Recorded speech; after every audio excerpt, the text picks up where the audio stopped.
Alors, bonjour et bienvenue à notre émission Tête à Tête. Et je reçois aujourd'hui le chef d'orchestre montréalais, Jean-Pascal Hamelin. Bonjour et bienvenue à Tête à Tête de C'est sur la télé. Bonjour, merci de m'accueillir. Alors, on est très fiers d'avoir un chef d'orchestre ici avec nous.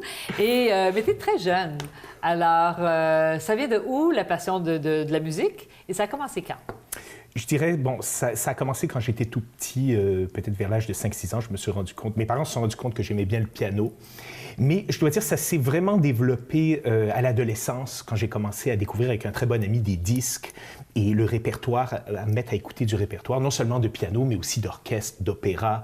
Et c'est là où il y a vraiment une passion qui s'est déclarée vers l'âge, je dirais peut-être de 13-14 ans. Ah oui, quand les autres sont au rock, toi, tu étais au... C'est ça. Alors, à un moment donné, j'ai dû laisser tomber Boy George et Michael Jackson et Madonna. Et là, ça a été vraiment la musique classique. Ça s'est fait comme d'un coup. Mais maintenant, j'y reviens aux musiques Ah oui, parce que tu as fait quand même la bulle, on dit, le tour, là. C'est ça, exactement. Mais tu as fait tes études où, finalement? Tu es de Montréal, oui. tu vis à Laval, oui. Mais tu as fait tes études partout, je pense. Oui, j'ai travaillé d'abord le piano à Vincent d'Indy, avec une sœur. Et ensuite, j'ai étudié à McGill. J'ai été avec Charles Reiner à McGill, ensuite à New York avec Edna Golansky. Et peu à peu, je me suis tourné vers la direction d'orchestre parce que ça me tentait depuis longtemps. C'est juste, j'attendais d'avoir peut-être atteint un certain niveau en piano. Et la confidence de diriger tous les autres. Là, hein? Ben, c'est ça, parce que quand, en tant que chef, que ce soit de chœur ou d'orchestre, on doit dire aux autres quoi faire. Alors, il faut quand même qu'on soit assez satisfait de ce qu'on fait nous-mêmes au niveau instrumental. Mais on a envie aussi de diriger la musique de la façon qu'on le veut. Alors, il faut être très sûr de soi. Absolument. Ah, parce que les 25 ou les 30 ou les 50, c'est à ta façon à toi. La pièce, bon, le Beethoven, on le sait, mais c'est qui le joue, de quelle façon? Absolument. C'est de ton cœur, de ta façon. Donc, diriger, c'est aussi réfléchir beaucoup à ce qu'on veut au niveau de la musique. Et il y en a certains qui commencent très, très jeunes. Moi, ça m'a pris un certain temps avant de mûrir tout ça et d'avoir le courage aussi de le faire. Et avec quel orchestre maintenant où tu as fait ton bâton? Où tu as fait ton bâton? Tiens, la baguette. C'est ça. L'orchestre que j'ai eu dès ma sortie du conservatoire, ça s'appelle l'Orchestre Philharmonia Mundi de Montréal. Et je suis très fier parce qu'en environ une dizaine d'années, le niveau a monté beaucoup au point où on donne des concerts vraiment d'une très, très haute qualité. Avec toi? Oui, exactement. Alors, ta direction artistique... T'as une direction artistique, qu'on Exactement, appelle. c'est ça. Et c'est vraiment pour faire progresser. J'ai aussi, évidemment, dirigé, j'ai été chef invité à l'Orchestre métropolitain, I Musici de Montréal, des Violons du Roi, l'Orchestre de Trois-Rivières et d'autres aussi. Alors, j'ai fait un peu le tour du monde musical, disons. Et tu as travaillé avec des chefs d'orchestre aussi? Oui. Des grands chefs d'orchestre, quand même, ici. Oui, Rafi Arménian au Conservatoire, Jean-François Rivet, également à l'Université de Montréal. Parce qu'il enseigne là depuis plusieurs temps aussi. Oui. Il a fait l'orchestre symphonique un peu aussi. Il était second chef aussi. Il a fait Laval aussi. Exactement, pendant plusieurs années. Ouais. Et ça t'a amené à voyager? Ah, oui. Tout d'abord, pour apprendre la direction au départ, je voulais aller apprendre vraiment très, très loin. Pour pas que personne... Au début, vous savez, quand on commence à diriger, c'est difficile parce qu'on a une certaine maturité musicale, mais en même temps, de diriger avec ses mains, et on n'a plus d'instruments pour faire du son. Alors, c'est tout un apprentissage. Au début, on se sent un peu impuissant juste avec les mains, ou même une baguette. Qu'est-ce que ça fait, une baguette? Ça fait pas beaucoup de son.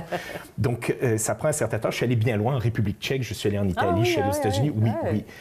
Et une fois que j'ai acquis une certaine confiance, là, j'ai été accepté au conservatoire avec Rafi Arménian et c'est là où tout a commencé véritablement. En direction d'orchestre. Voilà, vraiment, exactement.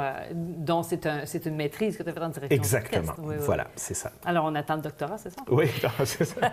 C'est pas vraiment nécessaire, je pense. T'as pas besoin, c'est ça. Et ce qui t'a emmené dans la région ici de Vaudreuil-Soulanges avec le chœur, comment il s'appelle? Donc, le chœur classique de Vaudreuil-Soulanges. Oui. C'est incroyable. C'est comme ça aussi que j'ai commencé à faire régulièrement de la direction chorale. Parce qu'il y a la direction d'orchestre, mais il y a la direction chorale. Moi, je combine les deux. Je fais vraiment les deux. Et c'est en 2009, on m'a appelé pour m'offrir le poste au chœur. Et le chœur, déjà, avait un très, très bon niveau. Aussi, vous savez, ça existe depuis 1963. Oui, exact. Oui. C'est un chœur qui a fait...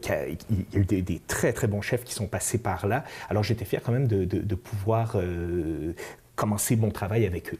Et depuis, le chœur, à mon avis, a fait énormément de progrès.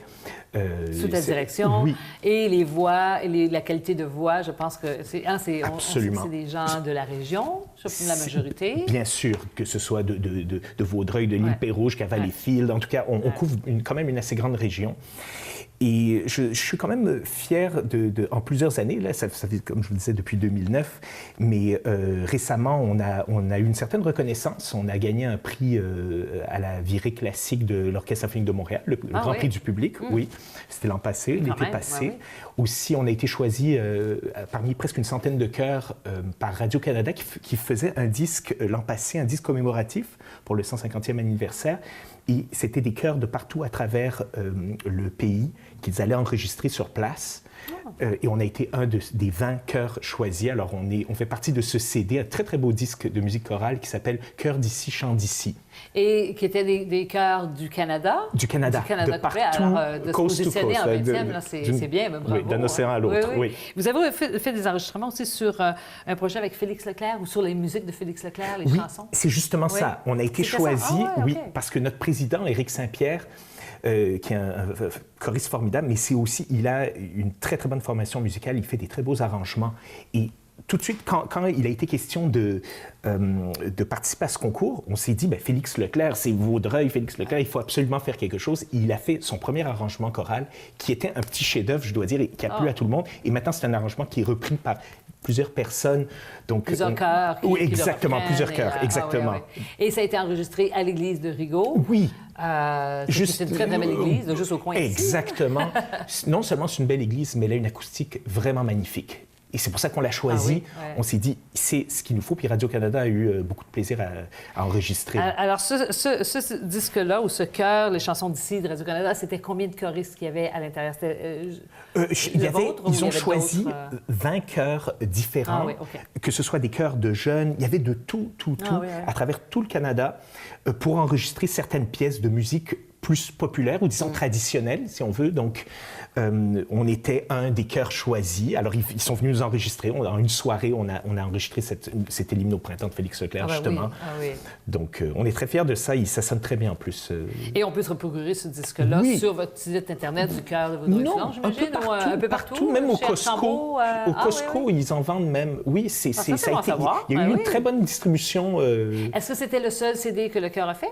Ou vous avez une série de CD? Je dirais le seul CD professionnel. C'est la première participation professionnelle, mais on a l'intention d'en refaire parce que le chœur est arrivé à un tellement bon niveau que là, on est en train de planifier un enregistrement vraiment de qualité professionnelle. Parce que c'est sûr qu'on enregistre nos concerts à chaque fois qu'on fait quelque chose. Mais qui est un enregistrement live. Voilà. Alors, c'est pas... Il y a des choses très bien là-dedans. Voilà, c'est ça. Tandis que là, on va... Et c'est fort possible qu'on le fasse ici... à Rigaud. À Rigaud, parce que moi, j'adore l'acoustique de cette église. Mais ça, vous allez nous tenir au courant de vos projets, en tout cas de ces projets-là. Et vous avez aussi une représentation qui a été faite dernièrement, qui était on est le 20, c'est en fin de semaine. Vous avez fait une présentation à l'île Perrot. OK, pour un projet pour les enfants. Oui, c'est ça. Je me souviens pas exactement, mais c'est pour un peu le truc de boîte à lunch. Vous savez, Oui, les malnutritions, le club des dîneurs de l'école. C'est ça, voilà. Alors, vous faites des événements comme ça, qui sont caritatifs, qui sont pour amener pour la communauté aussi. Exactement. Et ça fait chanter les chœurs, en fait. C'est exactement ça. Puis aussi de savoir que cette belle qualité musicale, tout ce travail, parce que quand on regarde les heures que les choristes mettent à se préparer, parce que je dois dire, le chœur classique Vaudreuil-Soulanges, les choristes sont extrêmement préparés, ils travaillent fort. Donc, quand vous accumulez toutes les heures de tout le monde... Ils sont sérieux. Oui, exact. Mais là, on a envie de partager aussi. Mais quand c'est pour une belle cause en plus, c'est très valorisant pour les choristes. Alors, on en fait le plus possible. Alors, dans ton objectif de carrière, il y a le chœur, il y a d'autres orchestres, le Bundy. Et qu'est-ce qu'il y a d'autre qui se prépare sur la tablette, là? Qu'est-ce qui se prépare pour je dois dire, Jean-Pascal Hamelin? Un assez grand événement, c'est que je vais aller diriger le spectacle de Edgar et ses fantômes à Paris, mais ça ne va pas s'appeler Edgar et ses fantômes, ça va s'appeler Patrick et ses fantômes. Parce que c'est...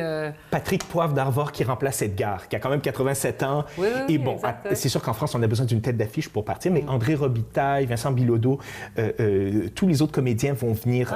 Donc, ce sera l'équipe québécoise. Moi, je dirige là-bas un orchestre parisien, donc qui a été sélectionné vraiment...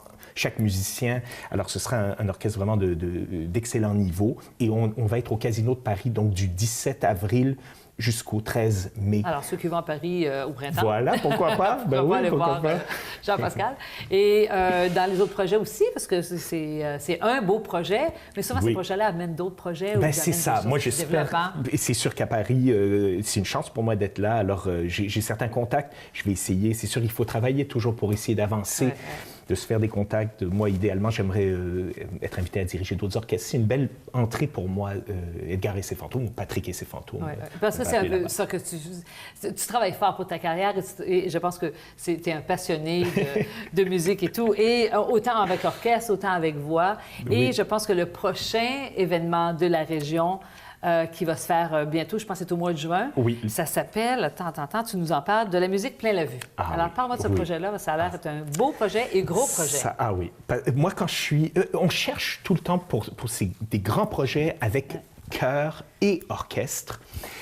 On veut que ce soit accessible à tout le monde. Et pour moi, c'est important de le faire, pas nécessairement dans une église ou dans une salle de concert, mais aussi dans un lieu public où les gens vont se sentir... où c'est très, très facile pour eux d'aller. Et moi, quand j'ai vu le magnifique centre multisport à Vaudreuil, le Nec Plus Ultra, quand j'ai vu ça, je me suis dit, il faudrait qu'on fasse un méga concert là-bas. Et au début, on s'est dit, mais non, comment est-ce qu'on va faire pour transformer ça? Mais peu à peu, bon, il y a un festival de danse chaque année.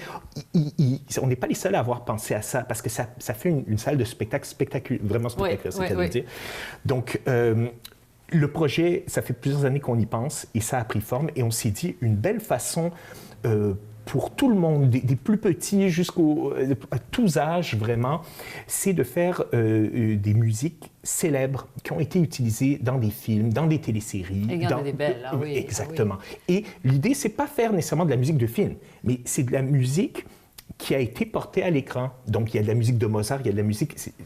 Et souvent, on se dit « Ah, OK, c'est ça! » On va découvrir c'est quoi ces musiques qu'on a entendues dans les films. Parfois, on ne voit pas par le génie. On n'attend pas le générique, on l'entend, on voit le film, on entend un peu, puis on se dit « Mon Dieu, c'était bien beau ça! » Ben oui, c'est comme le thème de The Matrix, qui aurait cru que c'est Nimrod de Elgar. Et ensuite, bon, il s'est développé ça devient rock un peu, mais nous, on va faire les versions originales, mais aussi donc de la musique classique qui a été employée dans les films, mais aussi des extraits de Harry Potter.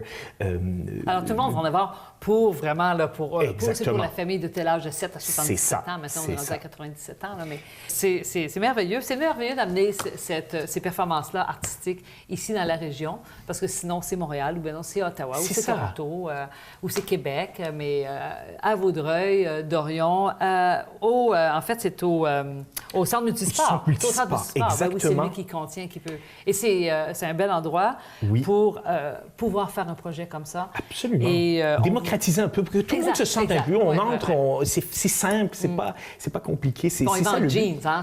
Même si vous êtes en tuxedo, nous, on peut y aller en jeans. Ben voilà, exactement. Ou la robe longue, si on veut faire tout le... Comme vous voulez, absolument.